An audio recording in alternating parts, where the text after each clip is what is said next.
मोअज़्ज़िज़ नाज़रीन, हज़रत इब्न उमर रज़ी ताला अन्हो ने जबल अबू कैस पर चंद इमारतों को देखकर अपने शागिर्द मुजाहिद से फरमाया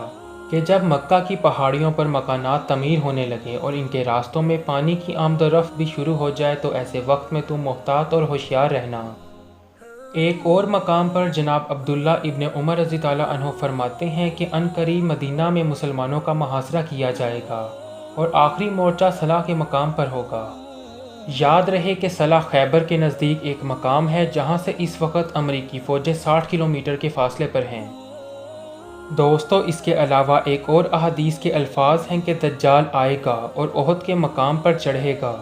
और मस्जिद नबवी की तरफ देखकर अपने दोस्तों से कहेगा कि इस मस्जिद को देख रहे हो, ये अहमद सल्लल्लाहु अलैहि वसल्लम की मस्जिद है। फिर मदीना मुनव्वरा की तरफ आएगा तो हर रास्ते में इसे हाथों में तलवारें उठाए फरिश्ते मिलेंगे,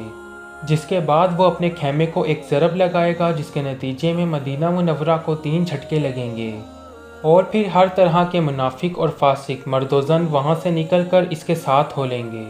और यूं मदीना मुनव्वरा हर किस्म की निजासत से पाक हो जाएगा और आपने इस दिन को यौम निजात का नाम दिया है। मोअज़्ज़िज़ नाज़रीन, आप देख रहे हैं यूट्यूब चैनल एक्सपोज हाउस, जिसकी आज के इस ज़ेर नज़र वीडियो में दज्जाल की आमद और इसकी इस्लाम दुश्मन हरकतों को मौजू बनाते हुए ये जांचने की कोशिश की जाएगी कि ये फितना अजीम किस कदर करीब आन पहुंचा है। लेकिन इससे पहले गुजारिश है कि अगर आपको ये वीडियो पसंद आए तो इसको लाइक ज़रूर करें और हमारे चैनल को लाजमी सब्सक्राइब करें ताकि आप हमारी इस्लामिक और इंफॉर्मेटिव वीडियोस देख सकें। दोस्तों, आज हम जिस अहद से गुज़र रहे हैं उसमें दज्जाल की आमद की निशानियां जो कि अहादीस में बताई गई हैं, एक के बाद एक पूरी होती जा रही हैं। जैसा कि हमने इस वीडियो के शुरू में जनाब अब्दुल्ला बिन उमर के कौल का हवाला दिया, जो कि आज एक मुजस्सिम सूरत में हमारे सामने मौजूद है। मक्का के पहाड़ी मकामात अपने आबाद होने की शहादत ज़बान हाल से दे रहे हैं, जबकि पानी की तरसील भी इस मुक़द्दस शहर के कोने कोने तक देखी जा सकती है। दोस्तों, एक और अहदीस मुबारका के मुताबिक बैतुल मुक़द्दस यानी यरूशलेम की आबादी को मदीना की वीरानी से मशरूत की गई है और आज हम देख सकते हैं कि यरूशलेम को इसराइली रियासत का दारुल खिलाफा बनाया जा चुका है, जबकि अरबों की तबाही के बारे में आप सल्लल्लाहु अलैहि वसल्लम ने आज से 1400 साल कबल ही बता दिया था और ये रूह फरसा खबर भी इस अहदे बेवकार के मुकद्दर में लिखी गई थी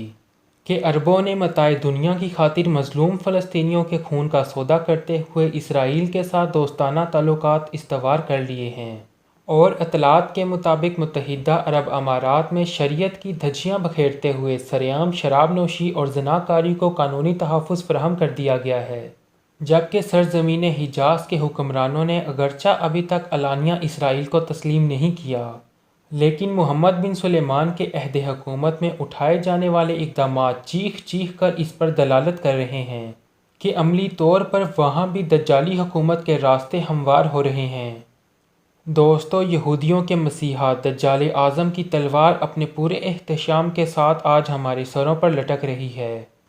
जबकि रसूल पाक सल्लल्लाहु अलैहि वसल्लम की अहदीस का मफ़हूम है कि मैं अपनी उम्मत के लिए जिस चीज़ से सबसे ज़्यादा डरता हूँ वो गुमराह कर देने वाले हुक्मरान हैं, जिनकी दज्जाल के वक्त में कसरत होगी और ये दबाव या लालच में खुद तो राह हक़ से मुँह मोड़ेंगे ही, बल्कि इसके साथ दीगर लोगों को भी हक़ से दूर करने का सबब बनेंगे। तो क्या अब ऐसा ही नहीं हो रहा? दोस्तों, इस बात का जवाब हमें कमेंट सेक्शन में ज़रूर दें।